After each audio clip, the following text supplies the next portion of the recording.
Hello, yeah. They better, yeah. What up, y'all? Been a minute. Just wanted to welcome you back to another mic check with Brother E, and I'm just here at the Elements main campus at 2901 Bruckner Boulevard. Just gonna share a few things with you, if that's all right. And so you heard me say main campus, right? And y'all have seen the pictures of our enormous little space, our little enormous space. We've done a lot of big things in this small space.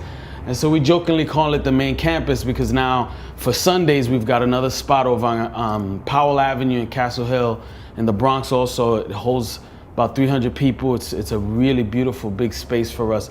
And we have that on Sundays. So if you come here on Sundays, you're gonna see a little sign on the door that says, "You went to the wrong place, go over there." Anyway, so we're really excited because we got that space on Sundays now, and it holds about 300 people, and we're starting to do some wonderful things. And our first really big thing that we did last week, I think, or the week before, was Boombox Theater, and we had Jay Kabasa, Jay Skywalker, Malachi the Truth, and then some of our young people did some stuff, our worship team, and then we had an artist painting during Poetic Soul set.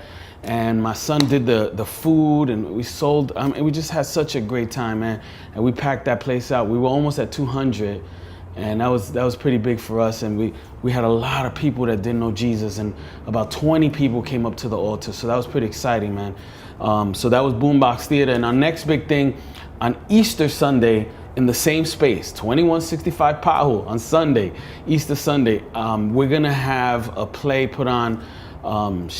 Ezzy, you guys know her from Caterpillar fame, right? And she's sharing her ministry with us, and she's been working with some of our young people and young adults, and they're putting on this play called Where the Heart Is. And I don't want to stay in rehearsals because the one that I did stay for, they had me crying because it was a beautiful moment. That's all I'll say about it. I just know that the young people that are in it are so excited, and the church is crazy amped to see this on Easter Sunday. So I hope you can make it April 8th at 11 a.m. At our Sunday space, 2165 Powell. And that's the end of the commercials, all right? You know where we are. Check us out on elementsbx.org. I did want to say yesterday we had our court date. As many of you know, in January we got arrested. Here in New York, they're trying to take the churches out of the schools, meaning churches that have been renting from schools on Sundays when there is no school, no students around. Churches have been renting for decades here in New York City. And for some reason, they're trying to take them out, and they're calling it church and state, separation of church and state, and they have all these wonderful tags for it. But the truth is, there's really no reason for it. There is no church and state involvement there. And if you know anything about church and state, the separation of church and state comes from the fact that our country was, when they started our country, they didn't want the government, to impose a government religion on us. And so that's where separation of church and state comes from. And so they've used that and changed some things to make it, all inclusive on a whole bunch of other things. Anyway, we got arrested in January. Court date was yesterday. About 43 of us, a bunch of pastors and a bunch of church members, we just walked and prayed and sang some songs, and they arrested us for civil disobedience. And so we basically had our court date yesterday. So it's pretty interesting to see us all back together after that event, which, by the way, has made some movement in the whole problem. The churches are still in the schools. They have an injunction until August. And that's a good sign, because that means that the government, the city council, all the city government is making some changes. The state assembly is making some changes. We just still pray for our mayor.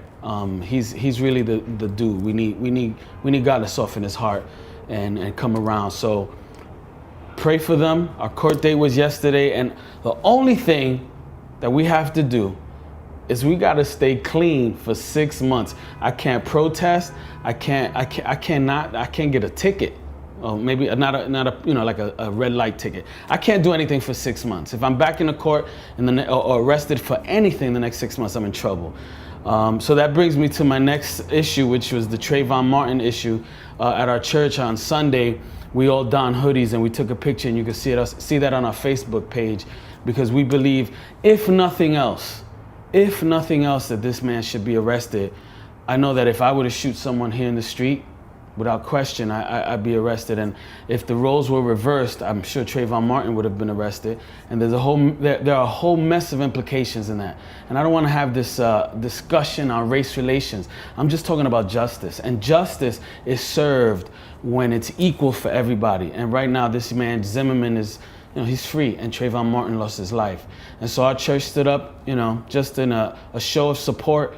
We want the justice system to take a hold of the case, to deal with the case, and we hope that justice is served. That's what we're asking for, that justice be served. So I hope you guys put your hoodies on, and just take a picture, put it up. It's just a show of support. However, that's all I could do. I can no longer, I can't march, I can't protest, and so if any of y'all see me out there causing some noise, just pull me aside and remind me I got 6 months. And I think my man DJ Ariel put on Facebook, September 27 is our day. So after that, we could get busy. So anyway, that's what's going on in our world. I hope your world is as exciting and filled with God stuff, man. God bless you. Peace.